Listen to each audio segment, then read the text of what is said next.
When I came in, I was told this means being called satsang. We haven't called it that in a long time, because that word has become so trivialized and abused that we dropped it, but I'm glad it's back. So we can really examine what is satsang in the midst of the misuse of the word. Sat is immortal being. Immortal being is what's veiled when I say I'm a human being. Human being assumes that your beingness is in the human animal. That veils the truth of your beingness as immortal being. So that's what sat means. Sang is community or communion together with. Sangha. Sangha comes from sang. Sangha is the community of truth seekers. So satsang is the coming to truth of immortal being to recognize yourself. And for that, usually there's a Satguru. Sat, immortal, guru, teacher. Now, I just read I was in the acupuncturer's office the other day. I picked up some of the typical Buddhist magazines he's got around, and one of them was talking about how in his disillusionment with his guru, he realizes that actually it's the teaching, not the teacher. And it doesn't matter how corrupt the teacher may be, if the teaching is useful, then it's useful. That's true on the level of teacher. If you're going to learn something, you need a teacher. And if you want to learn pottery or poetry or house building or home care or nursing or finance, whatever it is, you're going to need a teacher. That teacher is your guru. Now that teacher can be completely nuts off the job and brilliant in teaching you. Teacher can be completely neurotic and screwed up in the personal life, but transmits the skill or the artistry or the function. And you learn the function regardless of the teacher's ego. That's at the level of skill and function. At the level of Satguru, it's the transmission of being. And so if the one transmitting is not completely incarnate in the truth of being, it'll be some concept. Something will be almost true. It'll be 90% right. But there'll be something off. Because it takes a fully realized being to transmit being. Which doesn't mean that you're not already, but it means that there's a veiling of the belief that I'm a human being. And in the belief I'm a human being, I go to find the truth of being. But nobody can give it to you. One of the great traps of the guru trance is that somebody has something they're going to give you. And you have to do something to get it. The truth is, nobody can give you anything. It's simply a matter of taking everything away. When everything is lost, when everything disappears, the truth of being shines. If anybody is giving you something, they're giving you, could be very useful, a tool, a skill, an art. You can learn how to paint, you can learn how to sculpt, you can learn how to do great therapy. Those are all very useful skills. And for those skills you need good teachers. But you can't learn being. And that's a different category. And so we're here for realizing the truth of being. And in that, it's the birthing of love and fulfillment into the world. Because the world, as we see, is in a crisis. It's in disharmony. The disharmony and the disruption has been building for generations. And it's now to the point where it's broken through. The ice fields are shattered. The old thought forms are like ice fields that are shattered. No one believes them anymore. Because something new is being born as the old world is dying. And so we can't stop the dying process. It's in its own karmic momentum. The wheels have already been set in motion. But we can be the birthing process. We can be the birth of love in the world, the birth of fulfillment. And what this takes is the willingness to be completely truthful with yourself in examining yourself, to find out what the truth is. If you're willing to give your life for the truth sets you free. If you're giving your life to be a better person, a more spiritual person, a more compassionate person, a kinder person, a wiser person, a better whatever, that's good. Better that than the opposite. Better than, shooting crack and hanging out and getting loaded and wasting your life. Of course, better choices. But that's better. It's not transcendent. So what we need, two things. We need both transcendent realization and true character. And that's the test. You have to have both. And the thing is, you can't make either one. You can't make transcendent experience, no matter how hard you try. You can't force it. It's a state of grace that comes over you when you're open to it and you're receptive to it. But it's a receptiveness, not a forcing. And you can't build true character. Because the more you work on your character, the one who's working is the egoic identity that is the suffering. So that's the paradox. You can't work on your character and you can't cause realization, and both are the only essential things that are needed in a lifetime. So then what? Then you give yourself to something bigger than yourself. You give yourself something more important than me. Let's call it the truth. If the truth is more important than me, then you have to investigate what is the truth. What's the truth relatively in my relationships? What's the truth deeper in my subconscious? What's the truth deeper in my deepest secret hidden part of myself that no one else sees? And what's the truth under that? And what's the truth under that? That's self-inquiry. That's self-investigation. And I always thought that just came from India, because that's where I received it first, was from my teacher Papaji and from his teacher Ramana Maharshi. But only recently I've discovered it's been in ancient Greece as well. It's been in the Western world. Self-inquiry. The Temple of Apollo has know yourself on the entrance. The Greeks said an unexamined life is not worth living. So how is it that 2,500 years ago, we humans had come together into a civilization and a society where we discussed these things, where we considered what's the best way to live? How can we live with true character? What the Greeks called virtue. How can we live with virtue? These discussions were going on in the society. It's fermenting. How come it didn't pass down to us? Because it got crushed out by religion. The first Christian Caesar, Constantine, closes down the Greek mystery schools because it's a threat. It's a threat to know yourself instead of to pray to God. And so these are different cultural memes. Memes are like mind viruses.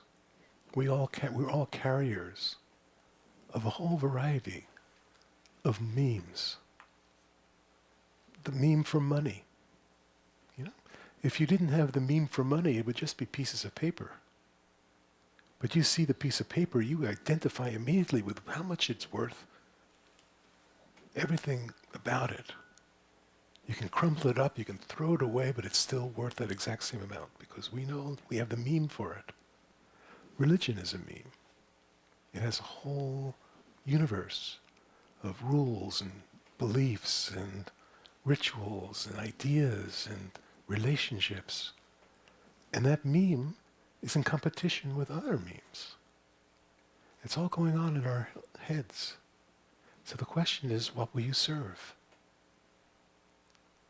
If you're willing to serve the truth, then you'll be able to see through all of the conditioning, all the relative beliefs, the relative ideas of yourself and the world.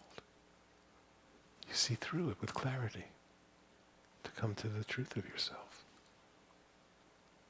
And that's why we're here. That's what brings us together. We're all on the same mission. Everyone who's, if you're watching this live or you're in this room, we're on the same wavelength. We've tuned into something. It's something that's different from pop culture. It's not sports, it's not entertainment, it's not television, it's not whatever are the other 10 million distractions and fantasies. There's something on the same wavelength here. Something has called us together, tuned us in. Because the world is in disharmony, obviously. You don't need me to tell you. We all see it. If you didn't see that, you wouldn't be interested in this. So how do we bring it to harmony? Disharmony means sounding wrong notes. When do we sound wrong notes? When are we out of tune? When are we out of time? In your own life, you know. When it's completely flowing, when there's no one there directing or stopping or starting, when it's totally in the flow, it's harmonious. Things happen effortlessly.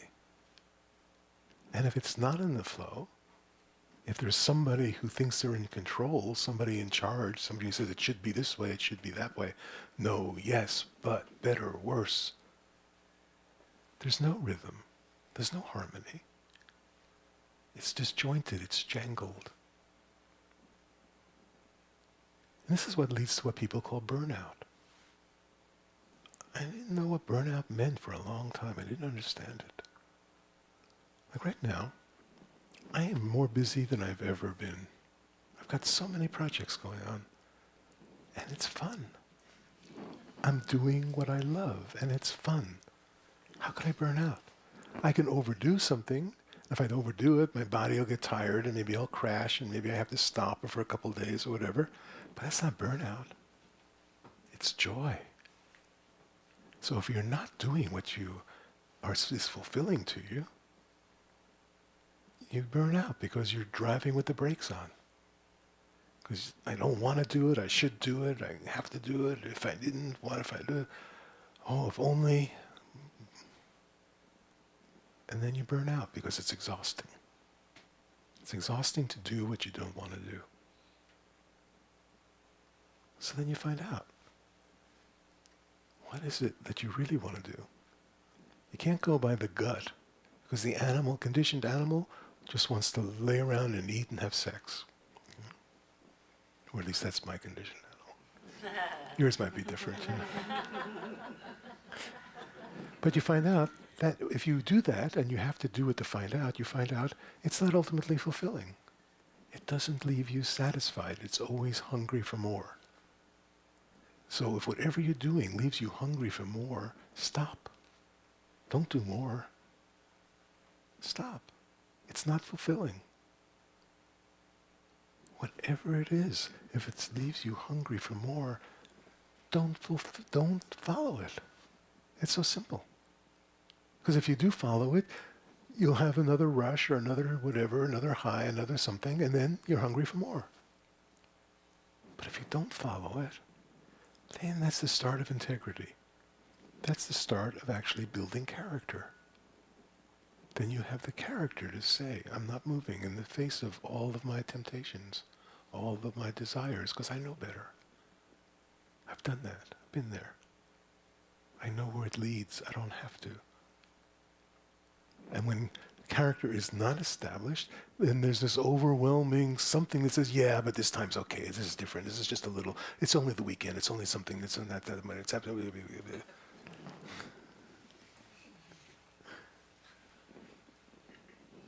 And that's okay. Then if you tell the truth to yourself, you see, how did I get conned? How did I con myself that time? What story did I listen to that I believed that can let me continue to indulge in what leads to suffering? It's just so simple. It's all just about function. It's not about anything.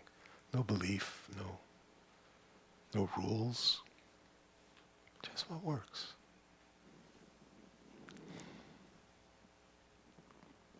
And so we're here to tell the truth about that. How we con ourselves. How we tell ourselves a story, which we're calling fixation, to justify acting out the animal drives with a story on top of them that has some deeper meaning for me personally. And how that becomes the way we keep ourselves enslaved. Continuing our whole life, chasing desires and running from fear. Chasing security and running from the boogeyman. Chasing success, chasing money, chasing pleasure, chasing what we think will make us happy. Until we see enough times it doesn't make you happy. Then you can stop. Stopping. This is Papaji's gift to the world. It's possible to stop. It's possible right now to finish everything, to be unmoving, to say it ends here. I end here.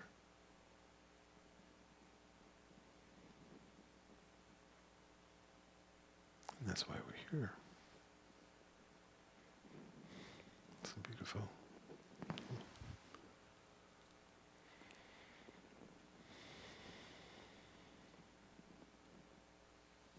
Questions? Any reports? Everything good?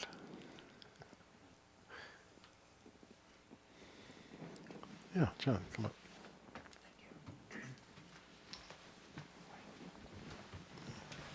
Hi. Hey. So great to see you. Oh, I can see you too. I have a report. I've always been afraid of doctors and medicine and hospitals, and this has been the way it's been for me. And since I've done this work with you, which is now only 9 months, I don't recognize myself any longer. I mean, I really love how I am. There's such a lack of suffering and fear and anxiety. Mm-hmm. So I go to my doctor and I say, how am I doing? And she does a test, and she says, I have to do another test. So they do a echocardiogram, and said, I don't like this. We better go do a TEE. So they put a camera down, and they look at my heart, and they say, wow, you have 3 options. 1, do nothing, you live about 8 months. 2, do it the easy way, you live maybe 3 or 4 years. Or you can have open heart surgery again, but you probably live 10 or 11 years, and by then they're going to have another device that they're doing, give you another 10 years or something like that. And I'm listening and I'm waiting to get fearful, you know, I'm waiting to say, oh God, no. But it never happened. It just wasn't there. There was no fear of death, no fear of the doctor, no fear of the open heart surgery, no fear of the recovery. And I said, that's unusual. Yeah. The only thing I felt was I loved my doctor. And that was it. So coming here, there was, you know how the rubber hits the road? Yes. The real test is life. Yes. So we're coming here. We get up in the morning and get to the plane, all excited about coming. And the plane rolled out the tarmac and then didn't take off. They said, we have mechanical problems. So we came back in. And it should be another plane in 2 hours. So we waited, and then that plane canceled. And they said, you're going to have to sleep in Newark tonight. So we said, okay, get up in the morning, ready for the flight. We get to the airport, and they say, your flight has been delayed an hour, so you're going to miss your flight to Medford.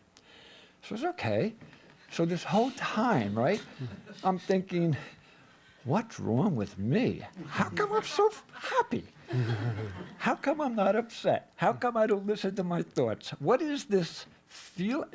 And now I'm starting to realize that, wow, this is really great. This so alive, so in love with everybody. Yes. Every time somebody took care of us, if they weren't nice to me, there was more love that I felt for them because of their suffering. So then we finally were able to get an earlier flight, and we came into San Francisco instead of Los Angeles. And then we went to get the flight here. They said, overbooked, sorry. You're going to have to wait 4 or 5 hours for the next flight. So I thought, I just don't want to be late for this meeting. So we finally got here. No luggage, of course. I don't know where the heck it could be, right, at this point. The point is that my thoughts just don't mean anything to me anymore.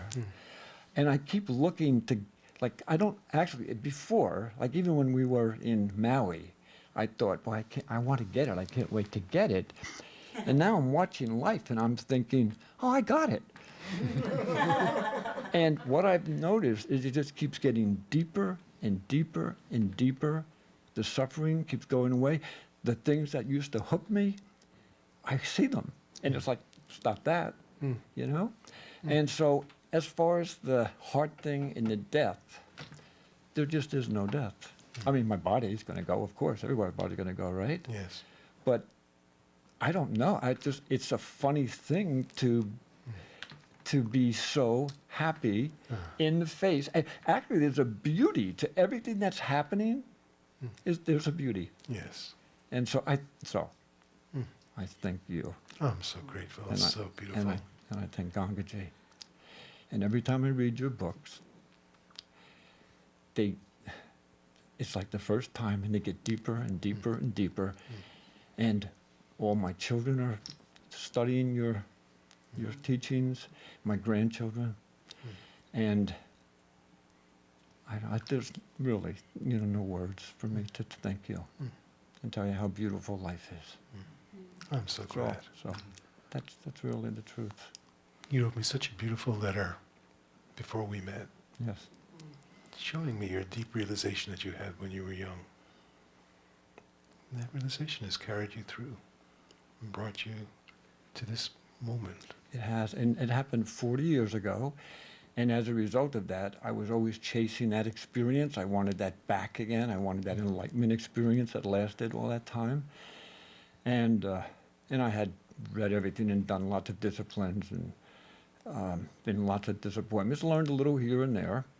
But when I read, I think it was Sudden Awakening, and I read that, and I thought, oh my God, somebody knows what I know. And I thought, holy mackerel, this is the truth. Yes. And it was just so fabulous to realize that enlightenment experience was just that, an experience. Yes. And even though it was only experience, I can't discount the truth that I learned that brought me here. Exactly. Because my hair's been on fire Yes. for a long time. Yes. So that I don't want to, that's it. It's so different than when I first was here 9 months ago, isn't it? So beautiful. So I thank you. I love you, and thank you so much. Thank you. Love you. Thank you.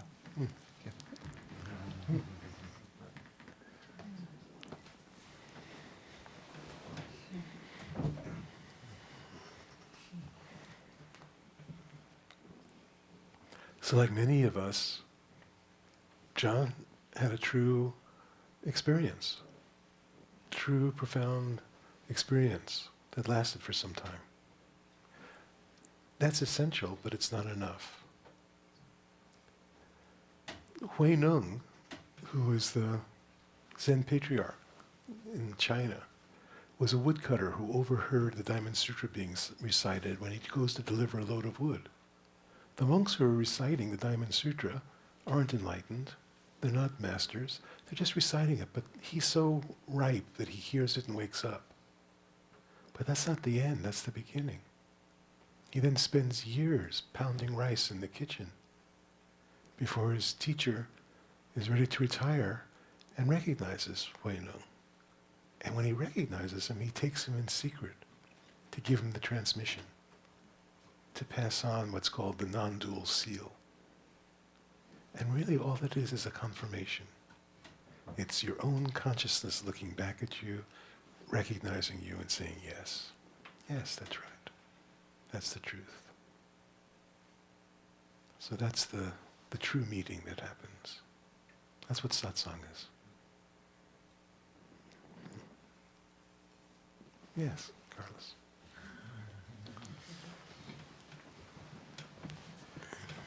Wow. It's been, what, 9, 10 months or something since the last Enneagram retreat? Yeah, I got a report anyway. Went back, to the hood. I was beautiful for a while, and went back into it, then fell back into addiction, then, back into suffering and beating myself up again, the voices in the head, all of that stuff, Then I had another realization, and it was like, this realization didn't last long at all. It was like a split-second realization, and I realized that, well, the realization, all this is, all life is just us existing inside of what self is. It just happened all at once, and it was sister, I can't explain it. I can't explain it, but the realization was, I can probably try to give a metaphor. Everything, the planets, the every being, all the way down to the smallest insect, all we are like cells and organs inside of what God is. Yes. That Yes. was the realization. Yes. But it wasn't, that's just something I can explain, but I can't explain it. Yes. And so, and all is the same, all is one. We all know that, That was the first experience. And this experience happened so fast, but it meant more, and it was way stronger than the first one. Yes. And so I'm still going through my battle, but then I started realizing and started thinking, well, now I understand what they mean by don't take it personal, And so once I stopped taking it personal and stopped kicking myself in the butt, stuff just started leaving. Stuff just started going away, and so, so I surrendered to that, and grace took everything away, so, and I'm grateful that I didn't have to go to an AA meeting. I'm grateful that I didn't have to start, because I was saying, AA meetings wouldn't do it for me because one day at a time is too long, So I had to think, it had to be one moment at a time, you know what I'm saying? I had to meet myself every moment and surrender every moment because the day is too long. It's a struggle trying to make it through a day, Sure. So yeah, man, and I found that peace is in acceptance, accepting all of it as myself. Yes. The harvest from the seeds that were sown, all of it. And I'm happy now, man. I'm happy, you know what I'm saying? Oh, that's so beautiful. Yeah.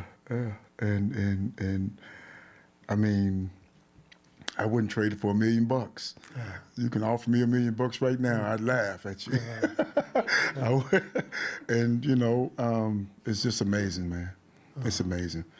I don't have many words to say, but I just wanted to report that. Oh, I'm so glad. Thank you for the teaching. Thank Gangaji for the teachings. Love you guys, man. Oh, so beautiful. So beautiful. And what a test it is, man. Coming out to the outside, to have to survive, to have to make it is so hard. Oh, yeah. It's just it's a real test. Oh, yeah. Just to stay. Oh, great. Yeah. I had a birthday party. I threw myself a birthday party for the first time in my life. I just turned 45, right? Mm-hmm. And everybody, family and friends, everybody's having a good time. My brother, he's a DJ, one of the biggest DJs in Memphis, so he was going to charge me, but he did it for me for free because it was my birthday, So he made the birthday pretty fun for me, And then we was having so much fun that he decided to buy the bar. I'm going to buy the bar. He bought everybody in there a drink, and they were bringing me drinks. Oh, I'm good, I'm straight. And they were amazed, and it amazed me because I was able to have fun, dance, and have great fun, Yes. without taking a drink, without puffing on anything, without, you know what I'm saying? Yes. I just was able to have fun, and I enjoyed myself, Yes. and I'm still enjoying myself. Yes. Yes. Yeah. Oh, that's such good news. Yes, sir. Oh, I'm so glad. Oh, it's so beautiful. Thank you. Oh, beautiful. It's your own integrity that you're able to go back and get into whatever it is you get into and get addicted again, and then to stop. Yeah. You have to fall off. Yeah. That's how you learn to your own integrity. So you fall off and you say, oh, enough. I get it. Yeah. End the story. Yeah. And then to have fun, Yeah. of course. That's what life is. That's it. That's it. Knowing who you are, Yes. and not. It's just, I don't know, man. I can sit here and talk forever about it. There's no way to explain it, man. Yeah. You're radiating, Carlos. That's beautiful. Thank you. Yeah, we all drink it from you. I drink it from you, trust me. All right. Okay, thank you. Thank you. Thank you so much.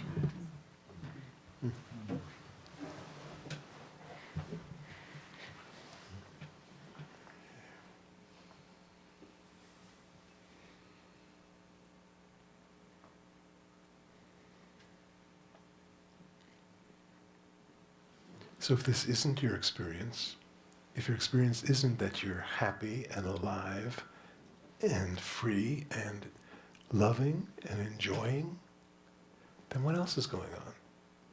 If that's not your experience, then there's something else going on. That's called fixation. That's called ego. And it's always about me and mine. What's wrong? Whose fault is it? Why aren't I getting what I want? Well, what do I want? Why isn't it? What are they doing? What should they do? All of that is between you and your own happiness. And then in the spiritual trance of our New Age community, everybody's got the right words. Everybody knows we're all one and it's all, it's all whatever it is. It's just a story. It's only a thought. It's all, I have silence within me. And, I'm being in the now more and more. I think I'm 20% or 80% in the now.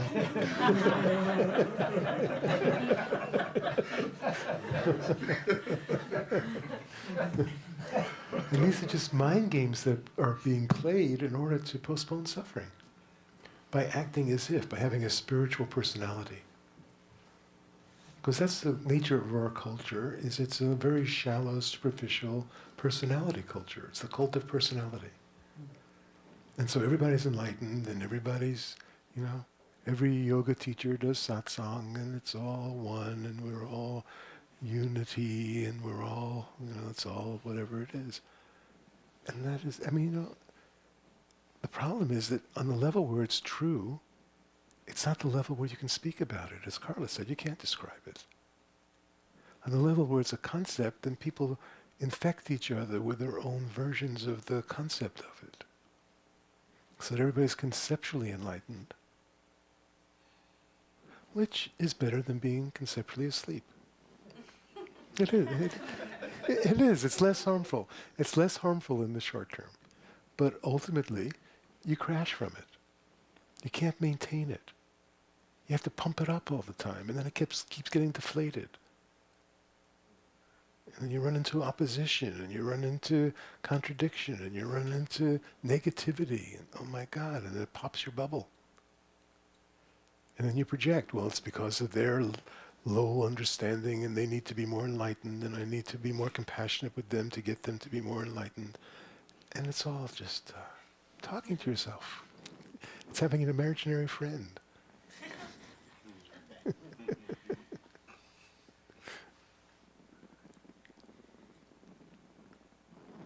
Yes, please.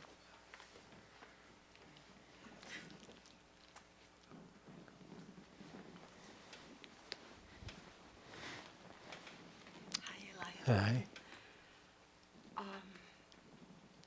This is all really great. I've been the first time with you and Gangaji in Maui, and it was an absolutely wonderful experience.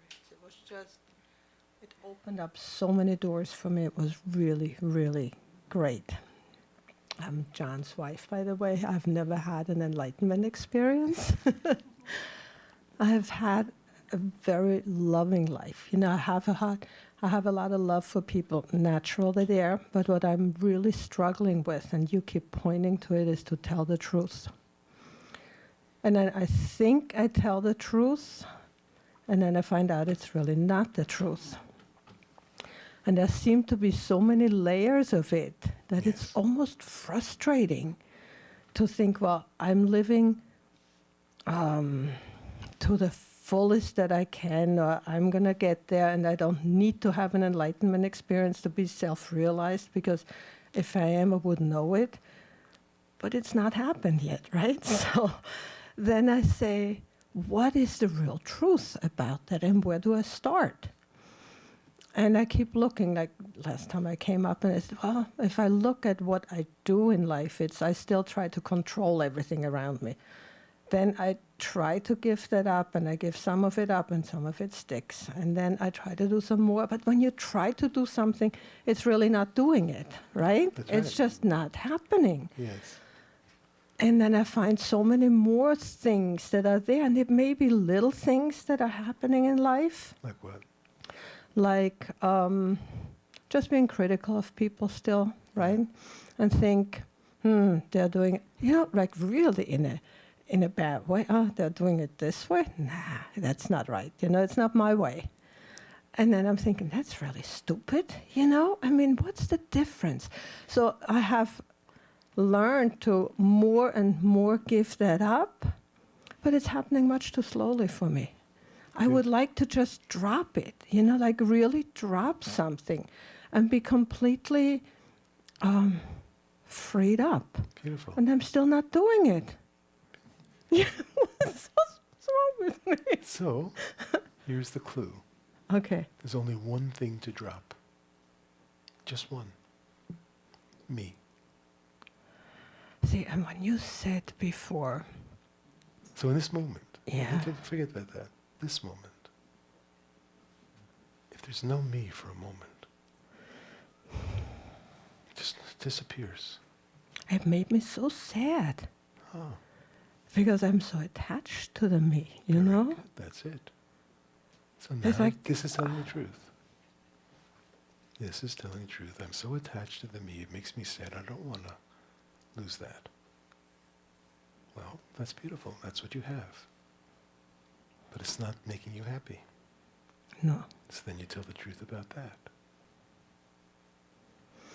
What is this sadness that's attached to what exactly? Why are you attached to something that makes you suffer? Yeah, I don't, I don't know.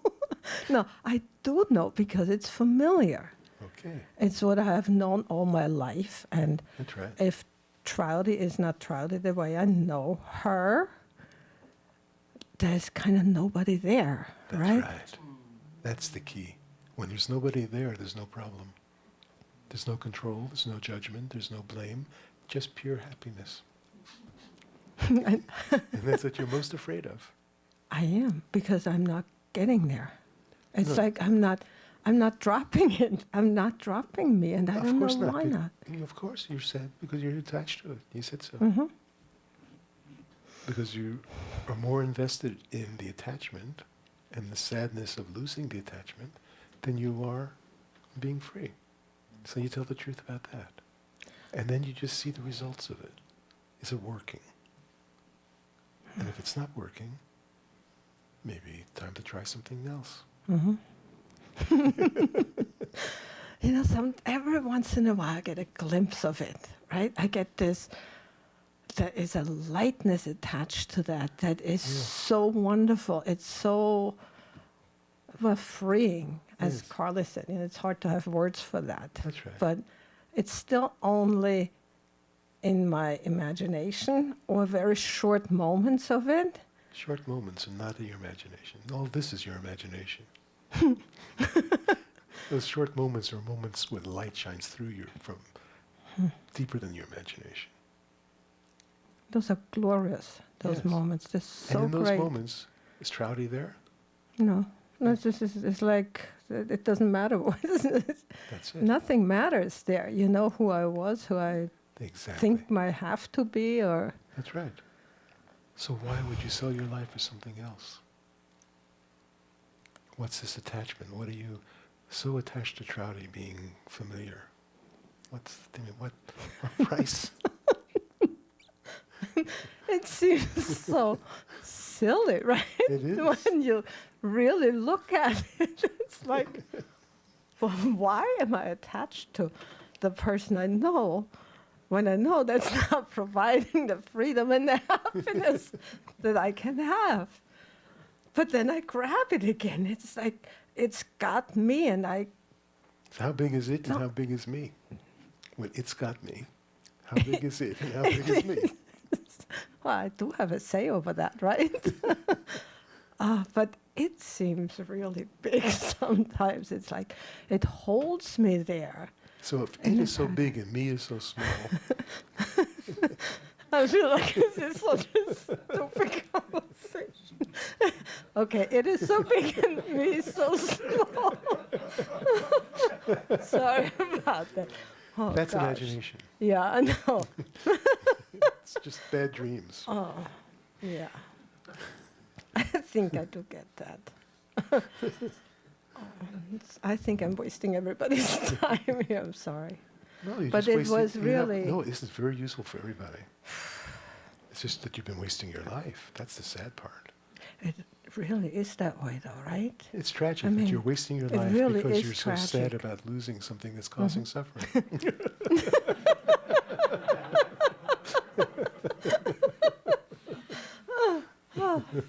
God. Oh, my God. All right. I got that Good. loud and clear. Thank Beautiful. you, Eli. I'm so glad. Oh, God.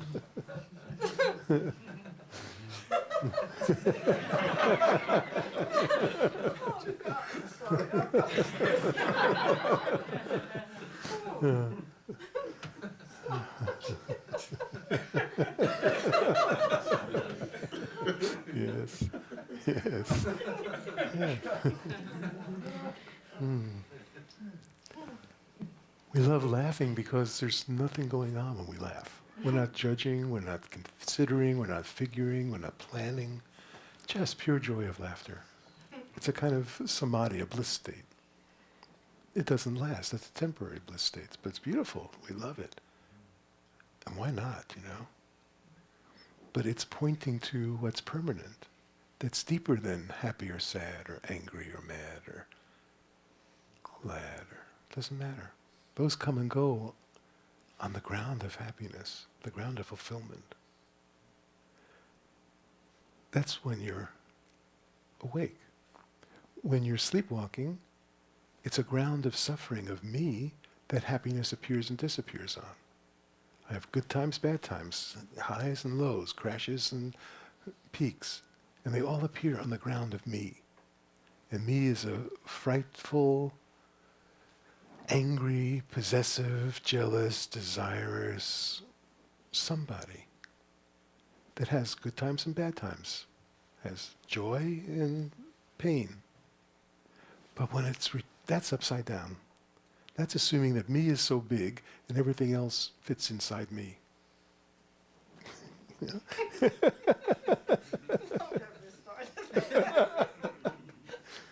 When you're right side up, the ground of being is totality. The ground of being is endless, total love.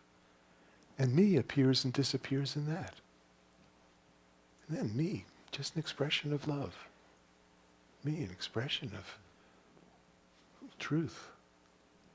A fleeting bubble that struts and frets its hour upon the stage and is heard no more. Tale told by an idiot. Full of sound and fury, signifying nothing. That's it. So it's been in our culture now for so long. We just have to hear it. Just have to suddenly, you ring with it, you resonate with it, you tune into it. And it's like, oh. It's like when you tune into great music, it takes over. It's like your body is moving. You're not thinking about, okay, now I'll move my left foot, now I'll move my right foot. Okay, 1 step back, 2 step forward, now I got to keep the beat. If you're thinking that, you're not dancing. But if you're dancing, something deeper has taken over the rhythmic movement of the body, the music. And that's what we're tuning into here. There's something deeper, a deeper rhythmic harmony that we resonate with that says, yes, this is true. And I relate to that. This is true. And when you can examine that for yourself, you start to tell the truth to yourself about how you're fooling yourself. So how beautiful to find out, actually, I'm sad about losing this egoic identity that causes me suffering. That's a powerful insight. Then that's not the end, that's the beginning of inquiry, the beginning of discovery. Okay, so what is it that I'm invested in this trouty? What is it that I'm sad about losing? What do I think I will lose? And what do I think I will gain? And then where's my allegiance? It's as simple as that.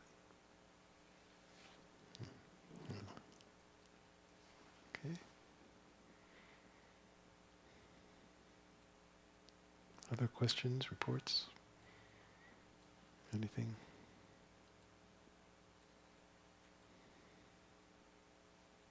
Yes.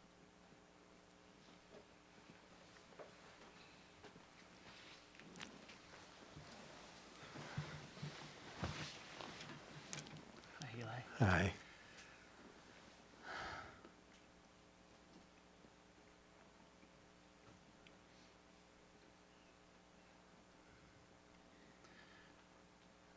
I just want to regard you and thank you so deeply.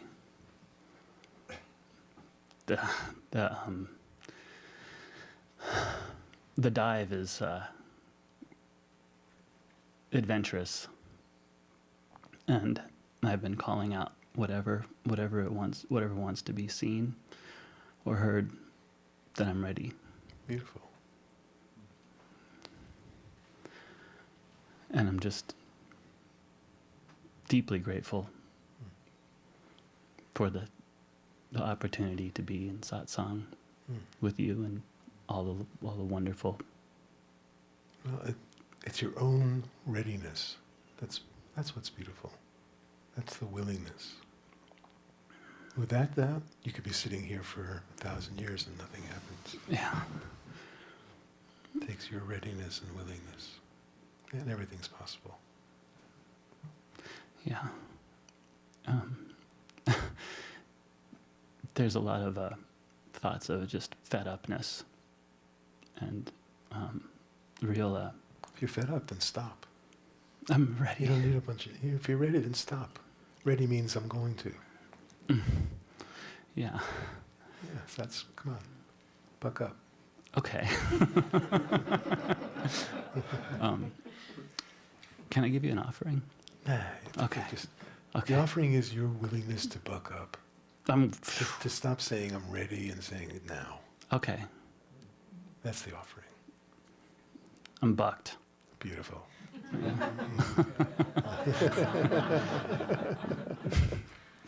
Yes. Yeah. Good. Thank you. Thank you so much. Oh, I'm so glad. Yeah. Yes.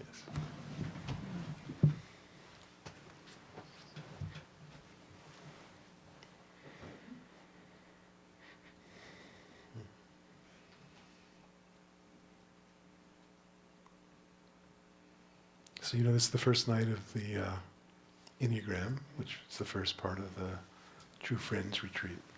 And it's really discovering both self-inquiry and skillful means. Because that's the two things that are required. Skillful means comes out of character. But if you don't have character, you can fake it with skillful means. And if you fake it enough, you become it, because you're making believe you're your own self. So if you make believe you're your own self strongly enough and hard enough, actually, fairy tales can come true.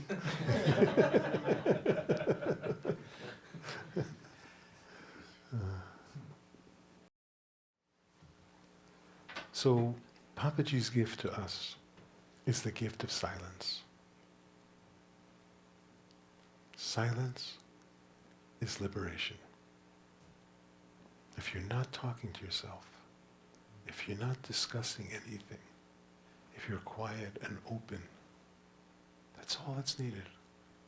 Then your own willingness, everything will come. Everything will come to you. Everything that's needed will come because it's your own self.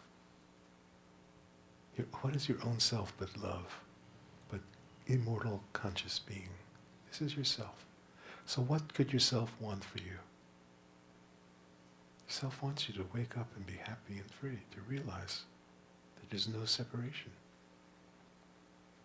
So for this to happen, if you're quiet enough, whatever is in the way will arise as a temptation or a test or a block for you to meet. Without judging, without blame, without judging yourself, without judging the circumstance, and to learn from it. And then you'll deepen. And so to the degree that we uncover the lies, we see the truth. If we don't see through the lies, we assume they are the truth. Because they haven't been examined. So the lies, well, I'm saying lies, it's not lies like, okay, I didn't take the money when I really did, or I cheated on the test. It's not like that. It's just the story we tell ourselves about who we are, what we are, where we are, what's going on in the world. That story, that web, is a way of creating a projection of reality that is not true.